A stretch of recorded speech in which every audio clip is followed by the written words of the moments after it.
It's time for the Phil Ferguson Show, only on Secular Media Network.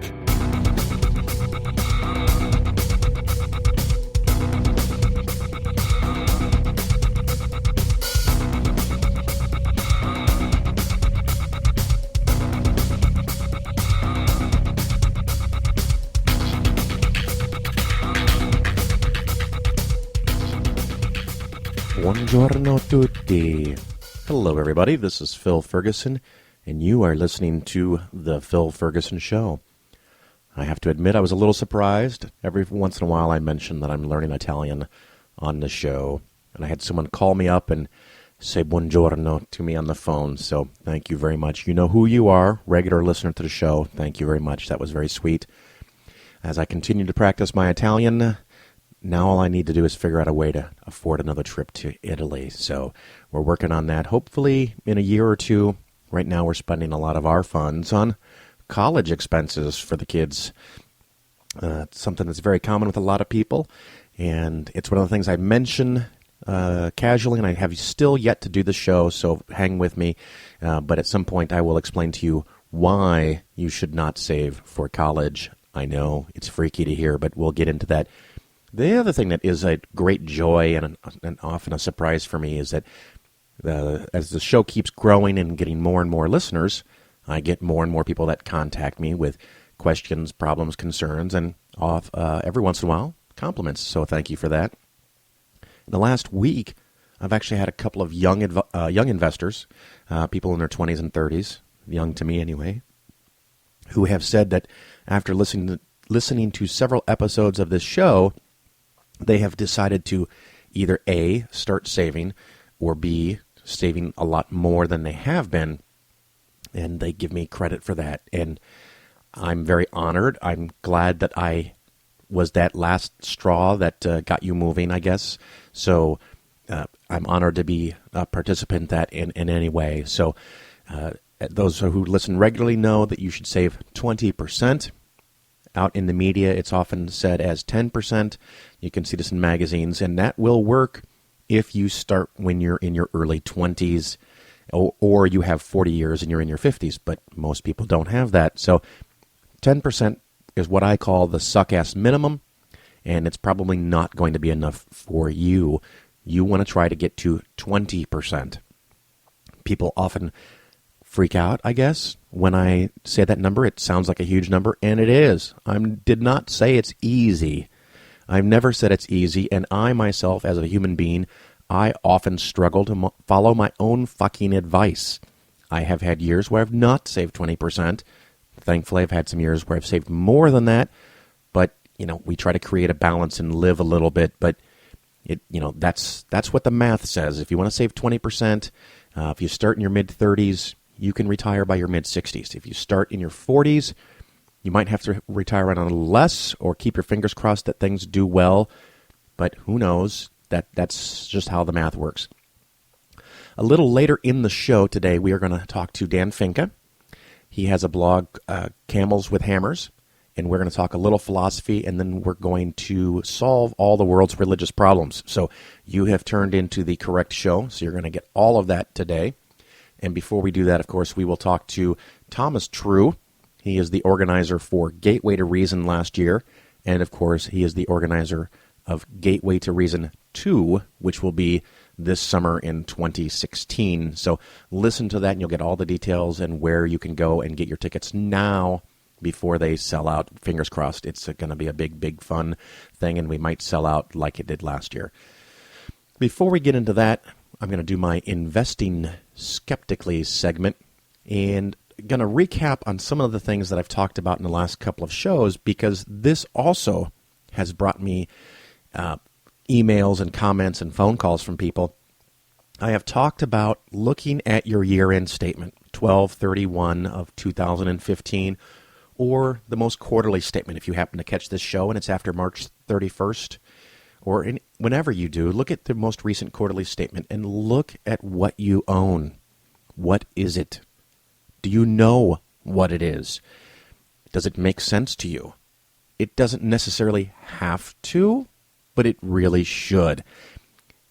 Ask your advisor what you own and why. It shouldn't be a really fucking difficult question for them to answer. If they seem to be dodging the question or don't want to answer it, or you don't like the answers, maybe you should change investments. Maybe you should change advisors. Just something to think about. This is your money. This is your lifelong savings. And people often spend more time and effort trying to figure out which cell phone or which camera or which new computer to buy than they ever think about their investments. And I even tell my clients, ask questions. I want you to become informed and educated. And the greatest honor I can receive as an advisor is if one of my clients gets to the point that they think they now know enough to go on their own and they fire me. That's cool. I don't have a problem with that. Other companies may. They want you to stay ignorant and dedicated and follow them wherever they lead you, kind of like religion or Republicans. So there, I said it. One of the things that's come up a couple times is non-traded REITs, REITs. The other thing that has just come up to me, and it's a newer thing, I mean, it's not brand new, but I've never dealt with one before. Someone brought me something, and it's called a BDC, a business development company. And you can get these as traded organizations, or you can also get them as non-traded. I don't think I like them as traded companies. I definitely do not like them as non-traded companies. One of the reasons these things have become popular, and the reasons that REITs and non-traded REITs are okay, but non-traded REITs are definitely bad. And we talked about months ago, master limited partnerships. People want to make high dividends without facing the risk of the stock market. Well, it just doesn't freaking work that way. I am terribly, terribly sorry. If you want safe dividends, you're going to talk about short-term government or corporate bonds, and in today's environment, that means you're going to make 2.5%. If you want to go to Ginnie Mae's, which are quasi-government bonds backed by the U.S. government and it has to deal with housing, it might make 4 or 5, maybe in good times 6%. If you want to get longer-term bonds, you can make 4 or 5%, maybe, but you're facing a lot of risk if interest rates go up and a lot of potential losses. You can also do international bonds, which can pay 5 or 6%, but they also face different risks in those countries. The reason those companies or governments pay higher rates is because they are a higher risk. No one in their right freaking mind borrows money and pays a 6% dividend if they could borrow money at 3%. You wouldn't.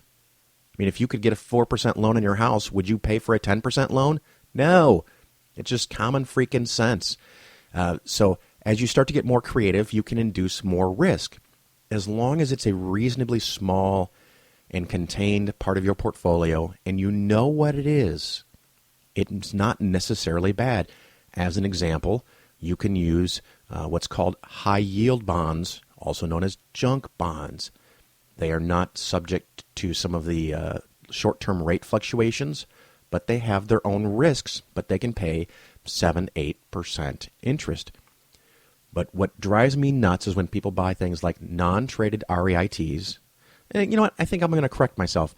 It's not when people buy them. It's when they are sold to them. You don't go to a broker and say, I want to buy a non-traded REIT. You don't go to your broker and say, I want to buy an annuity. You don't go to your broker and say, I want to buy a business development company that's non-traded. Almost no one ever does that. It's sold to you. And the reason it's sold to you is because it pays a really high commission. The people selling these and the companies that run these make a lot of money. I have historically not called out specific companies, but today I'm going to. And the company that I've seen multiple times now with multiple clients coming to me because they've heard things on the show, they have their accounts at LPL Financial Services. This is a well-known and established nationally run financial advisor company, but I've now seen multiple accounts where people have had what I consider to be inappropriate investments.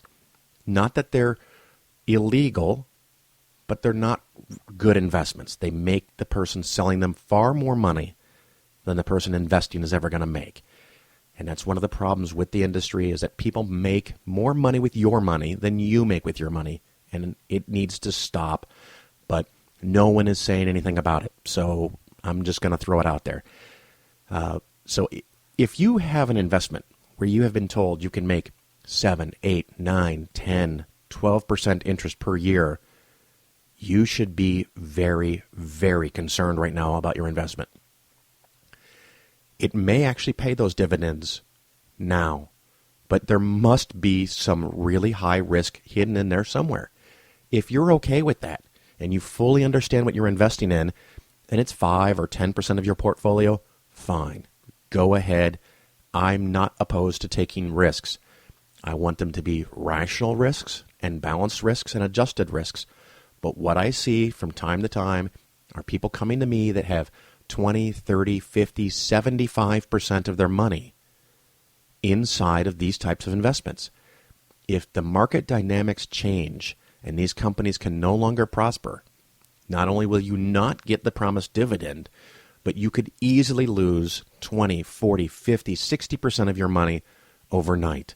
You don't have the incredible long-term prospects of gain that the stock market provides, but you're facing risks equal to or greater than that just to get some short-term dividends, because bonds pay very little right now. Good bonds pay very little right now. So be aware of what you have. The easiest way to look is to go and look at that statement.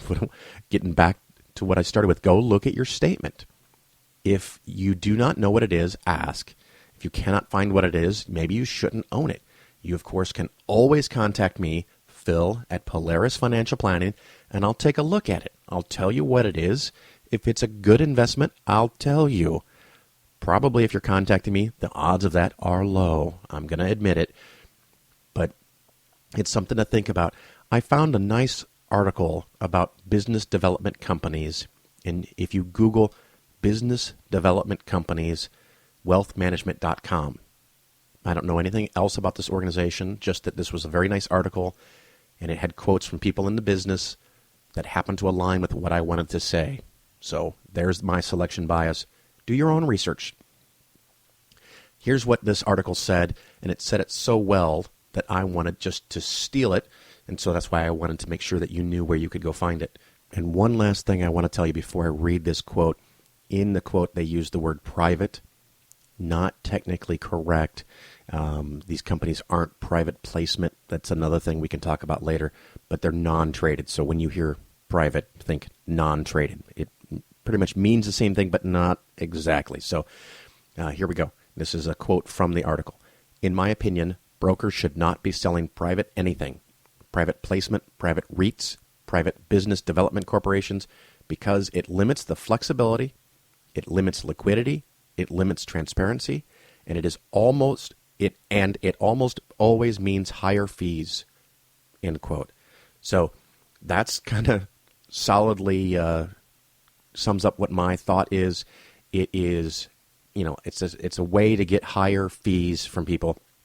As a matter of fact, the brand new one I got, it was very clear that the client lost 11.5% due to fees and commissions upon purchase. You start with $100,000 of an investment. The very first day, your investment becomes 11.5% lower, 88.5. So you have $88,500. You just lost $11,500, and that's just the start. They, of course, make 11% on this particular product every time you reinvest. And now that this person has contacted me and he wants to sell it, he's only owned it for 2 years, there's a 10% to 5% fee to get out.